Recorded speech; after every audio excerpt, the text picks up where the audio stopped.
Bismillahirrahmanirrahim. Assalamualaikum warahmatullahi wabarakatuh. A'udzubillah, bismillah, alhamdulillah, wassalatu wassalamu ala rasulillah wa ala alihi wa sahbihi wa man walah. Allahumma anfa'na bima 'allamtana wa 'allimna ma yanfa'una wa zidna 'ilma. Allahumma faqihna fid din wa 'allimna ta'wil. Allahumma inna nas'aluka 'ilman nafi'an wa na'udzubika min 'ilmin la yanfa'. Rabbi shrah li sadri wa yassir li amri wahlul 'uqdatam min lisani yafqahu qawli. Allahumma inna nas'aluka hikmatak wa ansur 'alaina rahmatak ya hadzal jalali wal ikram. Para pemirsa yang dimuliakan Allah SWT, alhamdulillah Allah berikan kita kesempatan kembali untuk bisa sharing ya berkaitan dengan pembahasan amalan setelah Ramadan, yang mana kita telah pernah membahas tentang amalan-amalan di bulan Ramadan, terus juga kemudian fikih-fikih atau sunnah-sunnah menjelang Lebaran, dan insya Allah pada kesempatan kali ini kita akan membahas tentang bagaimana agar kita bisa istiqomah pasca Ramadan. Dan sekali lagi saya di sini memakai sumber website Bekal Islam Ustadz Firanda Andirja, Dr. Firanda Andirja. Beliau lulusan S3 Akidah Universitas Islam Madinah, dan beliau pernah menjadi pengisi materi di Masjid Nabawi. Dan mestinya ini akan ada modifikasi dari materi ini. Intinya para pemirsa yang Allah SWT, bulan Ramadan adalah bulan yang spesial ya, sehingga setiap muslim bersemangat beribadah di dalamnya. Dan wajar karena di bulan Ramadan itu sendiri ganjaran itu sangat berlipat-lipat ya. Allah sedang mengobrol pahala di bulan Ramadan, sehingga itulah yang menyebabkan seseorang bersemangat di bulan Ramadan. Apalagi di bulan Ramadan juga Futihat Abwaabus Sama, dibukakan pintu langit. Futihat Abwaabur Rahmah, dibukakan pintu-pintu rahmat. Futihat Abwaabul Jannah, dan bahkan dibukakan pintu surga. Wa ghuliqat Abwaabun Nar, dan juga ditutup juga pintu neraka jahanam. Terus juga wasufidati syayatin, ketika di bulan Ramadan setan-setan dibelenggu ya. Terus juga tidak sampai di situ, di bulan Ramadan ada penyuruh kebaikan. Ya baghiyal khair aqbil, wahai pencari kebaikan segeralah untuk beramal. Wa ya baghiyasy syarr aqsir, wahai pencari keburukan maka berhentilah. Nah, maka dari itu di Ramadan itu sangatlah kondusif kita beribadah, karena banyak sekali sebab-sebab yang Allah jadikan itu menjadi kita kondusif dalam beribadah. Adapun sekarang kita sudah masuk bulan Syawal ya, para pemirsa Allah SWT. Setan-setan sudah dilepas lagi, sudah tidak dibelenggu lagi. Terus juga sudah tidak ada penyeru kebaikan, dan juga sudah tidak ada penyeru untuk berhenti dari keburukan. Dan inilah ujian kita ya. Maka gimana caranya supaya kita ini bisa menjadi orang yang istiqomah setelah Ramadan ya. Dan para ulama dulu berkata ya, bi'sal qaum la ya'rifuna lillahi haqqan illa fi syahri Ramadan. Buruklah suatu kaum yang dia tidak mengetahui Allah kecuali di bulan Ramadan saja. Dan juga di riwayat yang lain dikatakan la takun ramadhaniyan lakin takun rabbaniyan. Janganlah kalian menjadi orang hamba Ramadan saja, tapi jadilah engkau menjadi hamba Allah yang hakiki ya, seperti itu. Dan sekarang intinya kita akan membahas tentang istiqomah pasca Ramadan.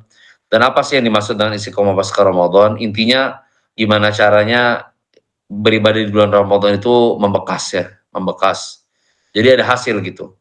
Sebelum Ramadan dan setelah Ramadan itu ada suatu hal yang berbeda. Tapi bukan maksudnya kita beribadah seperti bulan Ramadan konstan, tidak seperti itu. Nabi SAW pun dulu tidak seperti itu. Nabi SAW ketika bulan Ramadan lebih semangat beribadah, dan apalagi di 10 hari terakhir, tapi di bulan-bulan lain yang memang intensitasnya lebih berkurang. Jadi bukan maksudnya seperti ini ya, misalkan di bulan Ramadan kita tahajud, di luar Ramadan kita atau di bulan Ramadan kita tahajud 1 jam, terus di bulan Ramadan kita cuma 10 menit, itu dikatakan munafik. Tidak ya, tidak, bukan seperti itu maksudnya pembahasan tentang istiqomah pasca Ramadan. Tapi intinya bagaimana kita bisa menjadi orang yang diberikan taufik Allah SWT, agar kita bisa menjadi orang yang bisa mendapatkan hasil dari bulan Ramadan. Dan cara yang pertama, ada 5 cara ya, insya Allah. Dan ya intinya berbeda dari sini, tapi kita ambil dalil-dalil dari sini. Tapi ada perbedaan ya. Intinya yang pertama adalah jangan ujub dengan amalan yang biasa kita lakukan di bulan Ramadan, yang ujub. Terus yang kedua adalah kita pahami esensi takwa ya. Pahami bahwasannya pula puasa itu niatnya untuk agar kita bertakwa gitu. Terus yang ketiga kita rutinkan amalan-amalan rutinitas agar kita istiqomah. Yang keempat kita jaga pergaulan dan yang kelima kita banyak berdoa. Adapun di sini berdoa poin satu ya. Walaupun ini masih ada kaitannya. Ya, ya sebagaimana kita tahu ya bahwasannya contoh orang yang tidak ujub ketika melakukan amalan soleh itu adalah Nabi Ibrahim alaihissalam. Ya. Ketika Nabi Ibrahim mengangkat pondasi Ka'bah dan itu pekerjaan yang sangat berat ya. Nah, Allah SWT berfirman, wa idh yarfa'u Ibrahimul qawa'ida minal baiti wa Ismailu rabbana taqabbal minna innaka antas samiul alim. Ketika Ibrahim meninggikan atau membina dasar-dasar Ka'bah bersama Ismail dan apa yang mereka katakan, Rabbana taqabbal minna, ya Allah terimalah amalan kami. Ini luar biasa ya, para pemirsa Allah Subhanahu wa taala. Jadi membangun Ka'bah itu bukan suatu hal yang ringan ya. Teringat dengan kisah Nabi SAW ketika Nabi SAW mendapatkan gelar Al-Amin, itu yang membangun Ka'bah itu sangat banyak ya. Entah belasan orang, entah puluhan orang, yang jelas rame-rame gotong royong gitu. Karena memang membangun Ka'bah itu tidak ringan. Membangun mengambil batu, terus dijadikan batunya berbentuk kubus misalkan. Apalagi Nabi Ibrahim sampai menggunakan makom Ibrahim ya. Makom Ibrahim itu tempat Nabi Ibrahim berpijak, diganjal supaya Nabi Ibrahim nyampe ke atas ya, seperti itu. Jadi ini amalan sangat berat. Tapi Nabi Ibrahim tidak ujub, justru malah berdoa. Doanya apa? Rabbana taqabbal minna, ya Allah terimalah amalan kami, innaka antas samiul alim. Engkaulah maha mendengar dan maha mengetahui. Wa tub alaina innaka antat tawwabur rahim, dan ampunilah dosa-dosa kami dan sesungguhnya engkau adalah Tawwabur Rahim, maha penerima tobat dan maha penyayang. Luar biasa, malah bertobat ya setelah melakukan amalan. Dan makanya ada ulama yang mengatakan ya, sambil bercucuran air mata karena saking terharunya mengetahui kisah ini ya. Apa kata ulama tersebut? Khalilur Rahman, ya, kekasih Allah. Ya bani Baitur Rahman, membangun rumah Allah. Bi amrir Rahman, dengan perintah Allah. Wa yakhafu alla yataqabbalu minhu Rahman. Dan dia masih takut tidak diterima Allah Subhanahu wa taala ya. Luar biasa ini. Khalil Rahman, kekasih yang maha penyayang, maksudnya Nabi Ibrahim. Ya bani Baitur Rahman, yang membangun rumahnya Ar-Rahman, rumah Allah. Bi amri Rahman, dengan perintah Ar-Rahman itu Allah. Wa yakhafu alla yataqabbala minhu Rahman, dan dia masih takut maha penyayang itu Allah tidak menerima amalan dia ya. Luar biasa ini Nabi Ibrahim. Jadi sekali lagi di antara amalan yang bisa kita lakukan agar kita tidak suul khotimah ya dalam kehidupan kita, yaitu kita kita tidak boleh ujub ya dengan amalan Ramadan kita. Karena kenapa? Karena ya udah ujub repot itu bisa jadi tanda-tanda kita tidak diterima di bulan Ramadan karena kita ujub dengan amalan kita. Padahal apa sih amalan kita sih? Sangat sedikit ya amalan kita ini, gak ada apa-apanya. Jadi yang sampai sombong kita dengan amalan yang biasa kita lakukan ya, seperti itu. Oke, itu yang pertama. Terus yang kedua adalah jangan lupa ya bahwasannya esensi Ramadan itu adalah bertakwa. Esensi puasa itu adalah bertakwa. Karena kenapa? Karena kalau misal orang tidak bertakwa itu repot. Innama yataqabbalullahu minal muttaqin. Sesungguhnya Allah hanya menerima orang yang bertakwa. Makanya dalam Al-Quran, ya ayyuhalladzina amanu kutiba alaikumusiyam kama kutiba alal ladzina min qablikum la'allakum tattaqun. Wahai orang yang beriman, diwajibkan kepada kalian berpuasa sebagaimana diwajibkan umat-umat terdahulu agar kalian bertakwa ya. Jadi ingat bahwasannya ketika kita puasa itu intinya mencari ketakwaan gitu. Jadi jangan sampai di luar Ramadan kita sudah puasa Ramadan, tapi kita tidak menambah takwa, ini repot ini seperti ini ya. Nah makanya, semua ibadah itu butuh takwa. Bahkan, jangankan puasa ya, seluruh rukun Islam itu membutuhkan ketakwaan. Contohnya apa? Contohnya puasa ya. Tadi, la'allakum tattaqun. Untuk apa kalian puasa? Agar kalian bertakwa. Makanya, ibadah puasa yang tidak didasari oleh takwa, maka tidak diterima oleh Allah SWT. Contohnya adalah hadis Nabi SAW, "Man lam yada' qawla zur wal amala bihi, falaysa lillahi fi ayyada'a falaysa lillahi hajatun fi ayyada'a ta'amahu wa syarabahu." Barang siapa yang puasa dan dia tidak meninggalkan perkataan dusta, dan juga dia tidak meninggalkan amalan-amalan dusta, maka Allah tidak butuh dengan dia meninggalkan minum dan dia meninggalkan makanan dan minuman. Maksudnya Allah tidak butuh dan puasanya, pahalanya nol ya. Karena dia kenapa? Karena dia tidak bertakwa, tidak menjaga lisannya dan tidak menjaga amalannya. Apa itu takwa para pemirsa Allah Subhanahu wa taala? Intinya takwa itu menjauhkan larangan Allah dan melaksanakan perintah Allah. Dan secara spesifik sebenarnya takwa itu adalah menjauhi maksiat ya, itu secara spesifik. Makanya ada seorang penyair berkata, "Khallid dzunuba shaghiraha." Tinggalkanlah dosa-dosa yang kecil, wa kabiraha, dan juga yang besar. Fahwat tuqa, dan itulah adalah hakikat ketakwaan. Jadi hakikat ketakwaan itu gimana? Dia meninggalkan dosa-dosa kecil dan juga dosa-dosa besar. Wasna kamashin fauqa ardis syauki yahdharu ma yara. Jadikanlah engkau seperti orang yang berjalan di atas duri ya, dan takut ada duri tersebut ya. Dia takut jalan di atas yang berduri, jadi hati-hati ya. Wasna' kamashin fauqa ardi syauki yahdharu ma yara. Jadikanlah engkau menjadi orang yang berjalan di atas bumi yang penuh dengan duri, sehingga engkau takut gitu ya. La tahqiranna saghiratan innal jibala minal hasa. Jangan kau remehkan dosa-dosa kecil, karena sesungguhnya gunung itu adalah dari tumpukan-tumpukan kerikil yang kecil. Jadi walaupun kecil kerikil itu, tapi kalau sudah menumpuk maka akan menjadi gunung ya, akan menjadi dosa besar. Itulah hakikat dari ketakwaan. Nah, kalau misalnya kita lihat ibadah-ibadah yang lain, contoh misalkan ibadah sholat. Apa tujuan sholat? Aqimis sholat, inna sholat tanha anil fahsya'i wal munkar. Tunaikanlah sholat, karena sholat itu bisa mencegah seseorang dari perbuatan keji dan munkar. Nah, ini jelas.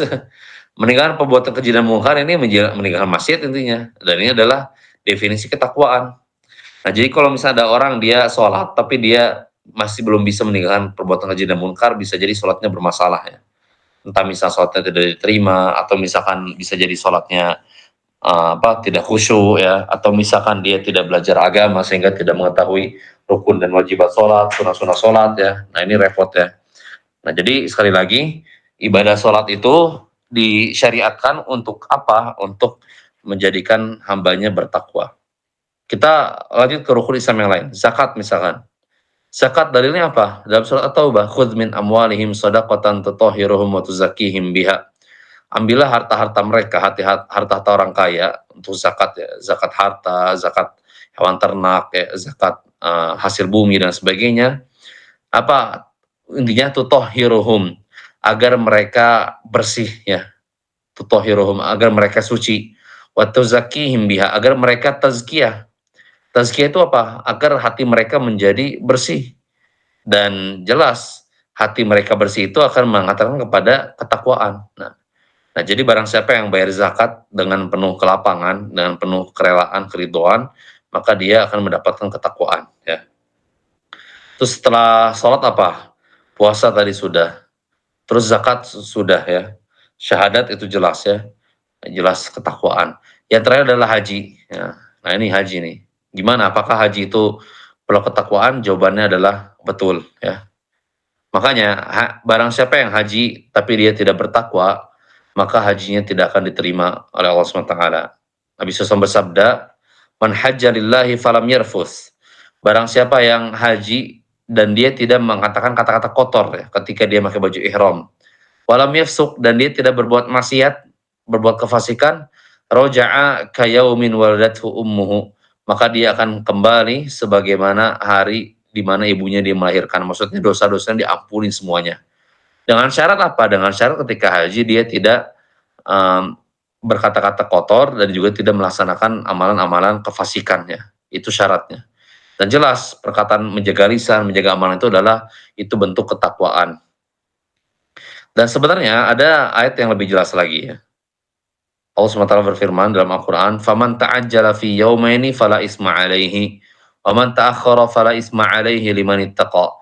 Barang siapa yang bersegera, jadi begini, haji itu kan sekitar 5 hari ya, atau 6 hari. Mabit di Mina 8 Hijriah, terus setelah itu wukuf di Arafah 9 Hijriah, 10 Hijriah melakukan 4 rukun haji. Yang pertama adalah tawaf ifadah, terus lempar jumroh, jumroh akobah, terus setelah itu ada menyembelih hewan haji bagi yang haji kiron dan tamattu, dan juga ada menyukur rambut ya. Adapun hari ke-11, 12, 13 itu lempar jumroh, 21 kerikil karena ada 3 jamarat ya. Ada jumroh wusta, kubro, dan ya kubro itu akobah, ada juga sugro. Jadi setiap jumroh itu ada 7 kerikil, dikali 3 berarti 21 kerikil, dikali 3 hari berarti 63 kerikil, ditambah pas Idul Adha lempar jumroh di akobah 7, jadi jumlahnya 70 kerikil.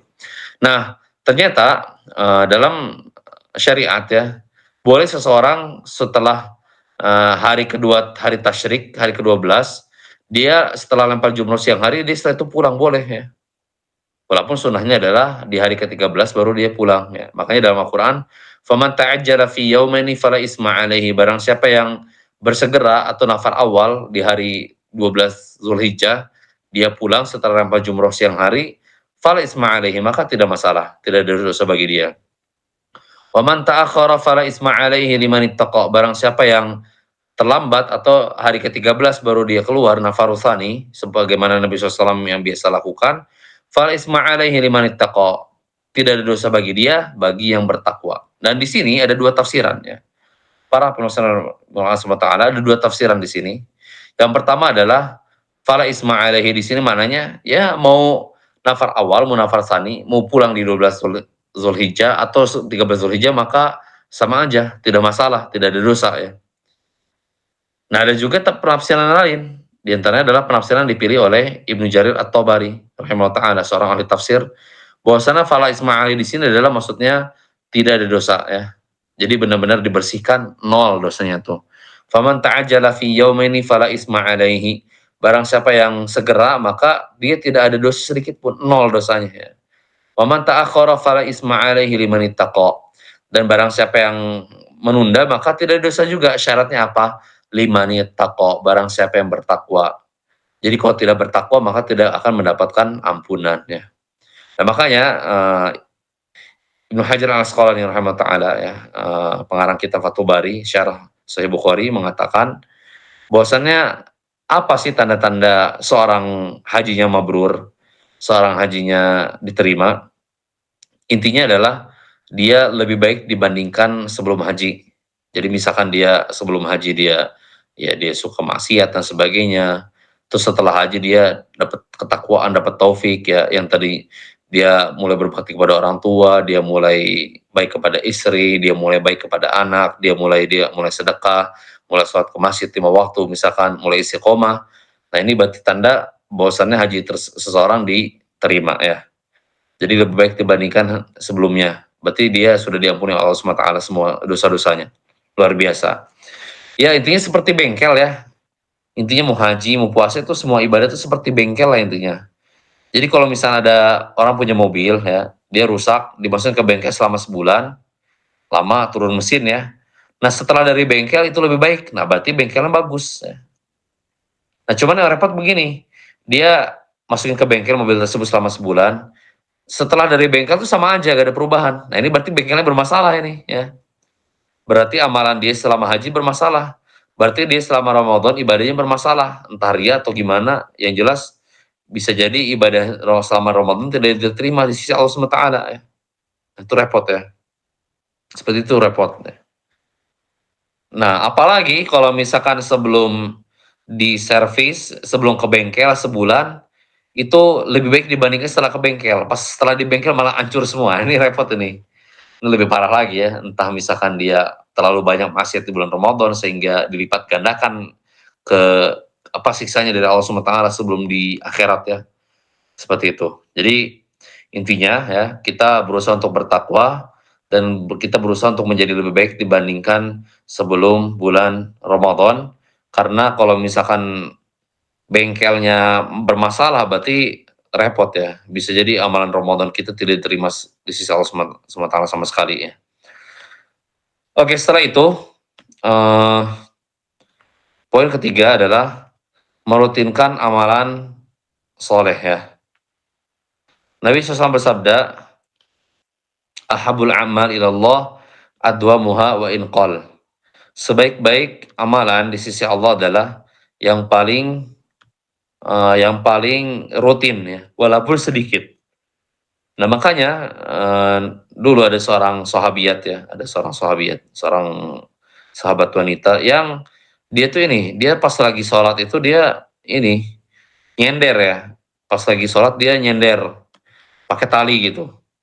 Apa kata Nabi SAW? "Alaikum minal amali ma tutiqun." Hendaklah kalian beramal sesuai dengan kemampuan kalian ya. Fa wallahi la yamallullahu hatta tamallu.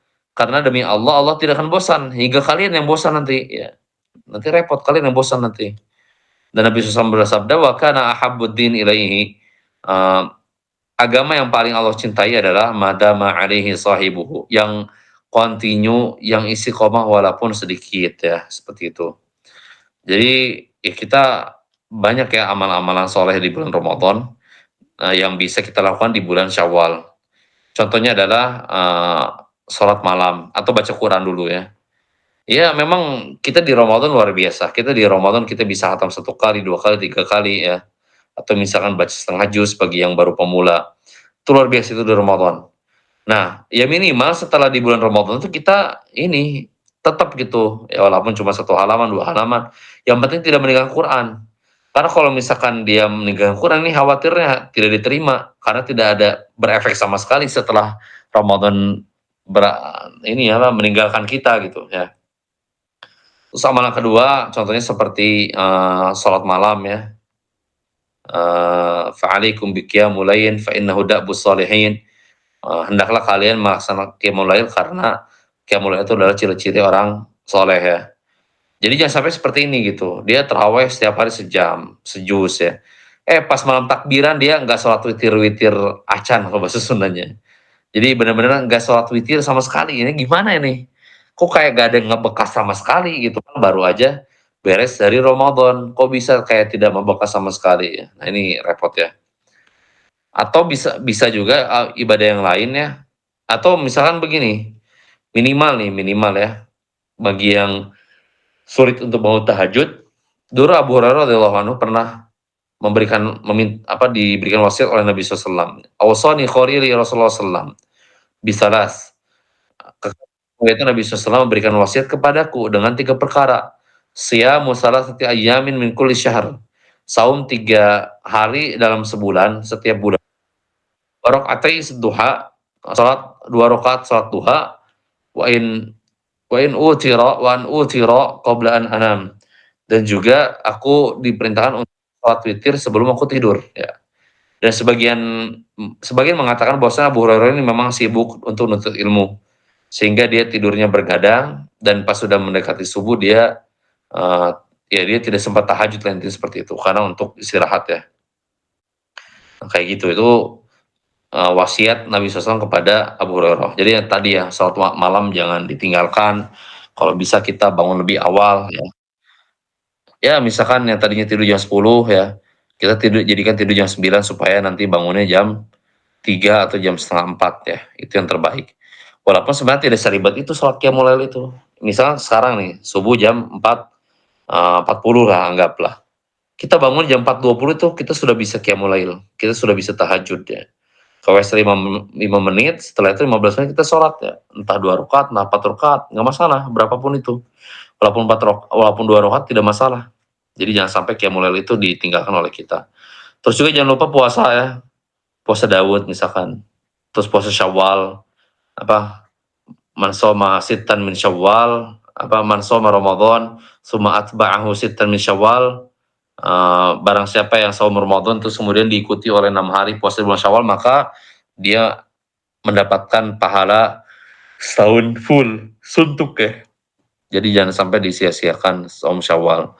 Saum Daud ya jangan lupa, itu saum paling baik ya, sehari puasa sehari enggak. Atau misalkan sehari puasa 2 hari enggak, itu bisa juga. Atau tingkatan paling bawah Senin Senin Kamis misalkan. Nah yang paling bawahnya lagi apa? Yang paling bawahnya lagi adalah saum 3 hari di hari apapun itu. Yang penting dia saum 3 hari di bulan itu. Mau Senin Kamis Senin boleh ya. Atau Senin Selasa Rabu boleh ya. Dan yang terbaik memang kayak Ayamul Bid ya, hari-hari putih, hari-hari bulan purnama itu yang paling baik, yaitu 13, 14, 15 Komariah, itu yang paling baik. Tapi kalau misalnya tidak bisa, yang penting dia saum 3 hari setiap bulan, maka dia akan mendapatkan pahala seperti setahun suntuk dia puasa. Luar biasa kan ya. Nah, jadi kita istiqomah nih. Jangan lupa ditinggalkan ya. Salat malam ya. Apalagi kalau salat malamnya Nabi Daud ya. Nabi Daud itu kalau salat malam, dia tidur itu setengah malam, terus salat malamnya sepertiga malam, dan seperenam malam dipakai untuk tidur lagi menjelang subuh. Nah, jadi kalau misalnya malam itu 10 jam, setengah malam berarti 5 jam. Baru tidur 5 jam.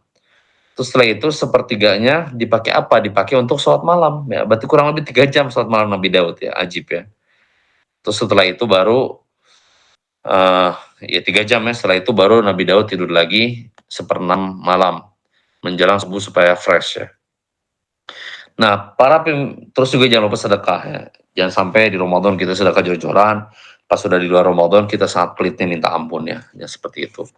Dan intinya para Habib Sallallahu Alaihi Taala, kenapa sih kita ini harus mengerjakan amalan? Karena kalau misalnya kita mengerjakan amalan dan apalagi kita masih muda ya, maka insya Allah kita akan mendapatkan pahala yang sangat luar biasa. Contoh, Nabi SAW bersabda, "Idza maridul abdu aw safara kutiba lahu mislu ma kana ya'malu muqiman sahihan."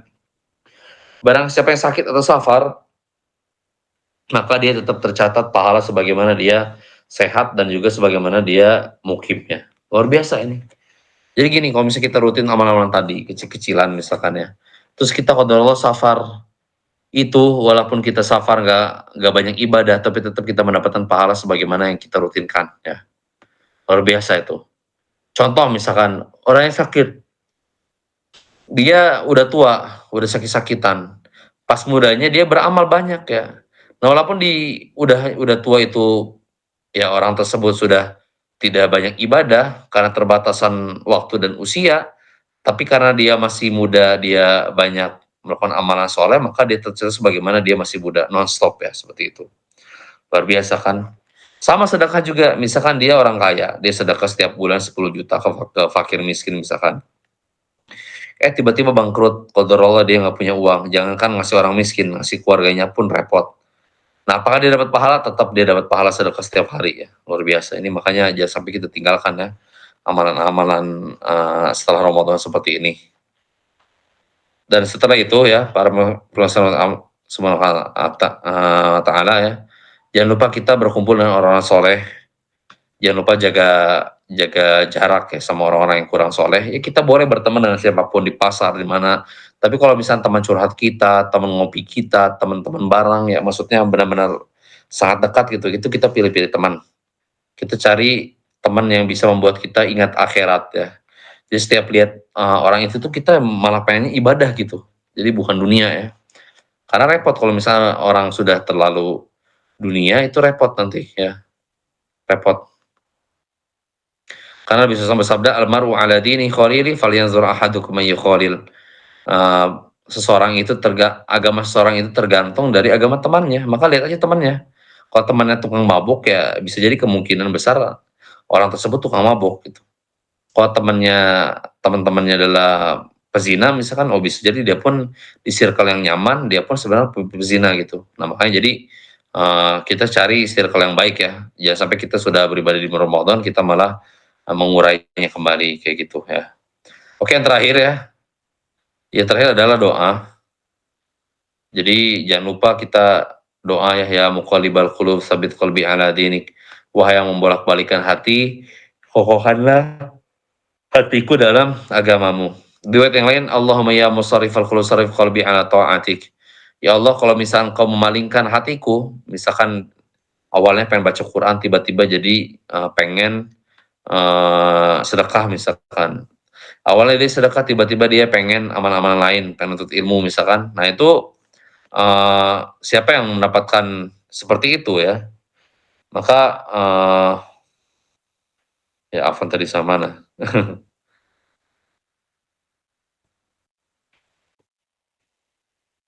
Oke, tadi ya, ya Afwan, oke tadi, mmm, teman ya, "Mar'u 'ala dini khalili fayanzur ahadukum may khalil." Agama seseorang itu tergantung temannya gitu. Jadi kalau teman-temannya baik ya alhamdulillah segera di terus ya, terus dijaga gitu ya. Oke yang terakhir ya, yang terakhir adalah doa, "Ya muqallibal qulub tsabit qalbi 'ala dinik." Wahai pembolak-balik hati, maka kokohkanlah dalam agamaku ya.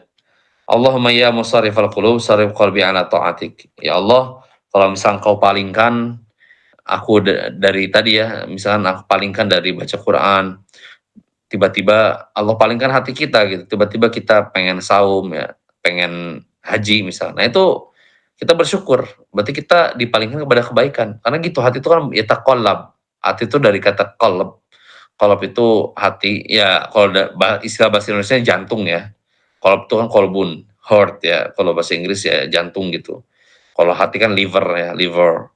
Atau kalau bahasa Arabnya kabidun, hati. Jadi maksudnya hati di Indonesia itu ya jantung gitu ya. Nah, kalau misalkan kita Allah jadikan kita ini pengalihan itu selalu ketaatan, itu yang kita harapkan gitu. Allahumma ya musarrifal qulub sarrif qalbi ala ta'atik ya. Ya Allah, kalau misalkan Kau palingkan hatiku, maka palingkanlah kepada ketaatan kepada dirimu ya. Itu jangan lupa kita banyak doa karena hati kita lemah ya, hati kita sering tidak istiqomah ya. Ini tadi yang doanya, ya muqallibal qulub tsabit qalbi ala dinik. Ya Allah yang membolak-balikkan hati, teguhkanlah hatiku di atas agamamu. Terus juga jangan lupa, Rabbana la tuzigh qulubana ba'da idh hadaitana wa hab lana min ladunka rahmah innaka antal wahhab. Ya Tuhan kami, janganlah Kau jadikan hati kami condong kepada kesesatan sesudah Engkau beri petunjuk. Jadi jangan sampai terplanting gitu, kita udah dapat hidayah, tiba-tiba Allah cabut hidayah kita, waliyadzubillah ya. Jadi kita berdoa dengan Rabbana la tuzigh qulubana ba'da idh hadaitana wa hab lana min ladunka rahmah, ya kurniakanlah kepada kami rahmat dari sisi Engkau. Jadi doanya juga umum nih, rahmah ya. Rahmat Allah itu sangat luas ya. Innaka antal wahhab, dan Engkau adalah Maha Pemberi ya. Dan doa yang paling penting adalah doa yang sering kita baca. Bahkan kita baca 17 kali minimal dalam sehari ya, dalam sehari semalam. Itu bacaan Al-Fatihah. Ini kalau misalnya kita cermati baca Al-Fatihah dari alhamdulillahirabbil alamin. Pujian seluruhnya milik Allah, Tuhan semesta alam ya. Ar-Rahmanir Rahim, yang Maha Pengasih, Maha Penyayang. Malik Yaumiddin, yang memiliki hari pembalasan, hari kiamat. Iyyaka na'budu wa iyyaka nasta'in. Hanya kepadamu lah kami menyembah dan hanya kepadamu lah kami meminta pertolongan. Ini semua mukadimah ini. Intinya apa? Ihdinas siratal mustaqim. Ya Allah, beri tunjukkanlah kami jalan yang lurus ya. Ayat berikutnya gimana? Sama, itu juga penjelas si ayat yang tadi ya. Penjelas Al-Fatihah ayat 6.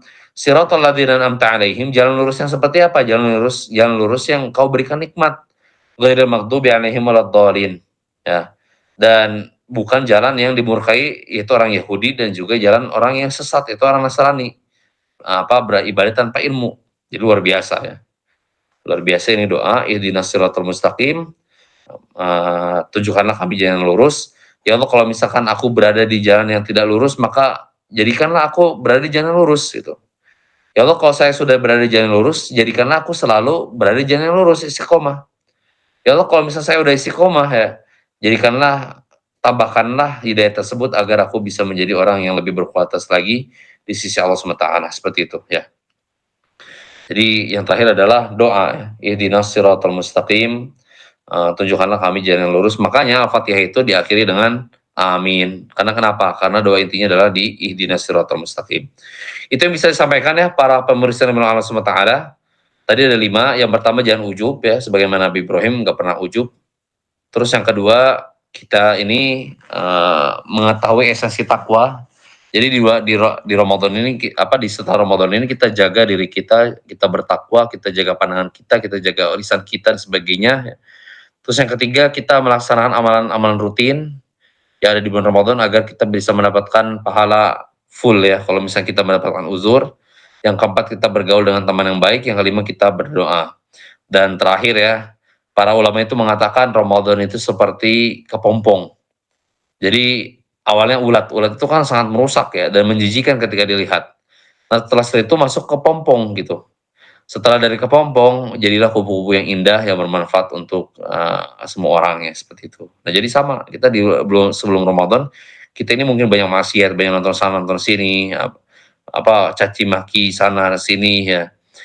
Pas sudah setelah itu uh, apa ya tadi ya caci maki dan sebagainya.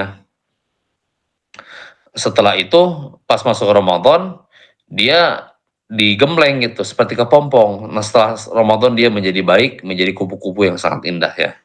Itu bisa sampaikan ya wallahu taala alam. Kita tutup dan doa hafatul majelis. Subhanakallahumma bihamdika asyhadu an la ilaha illa ant wa astaghfiruka wa atubu ilaik. Assalamualaikum warahmatullahi wabarakatuh.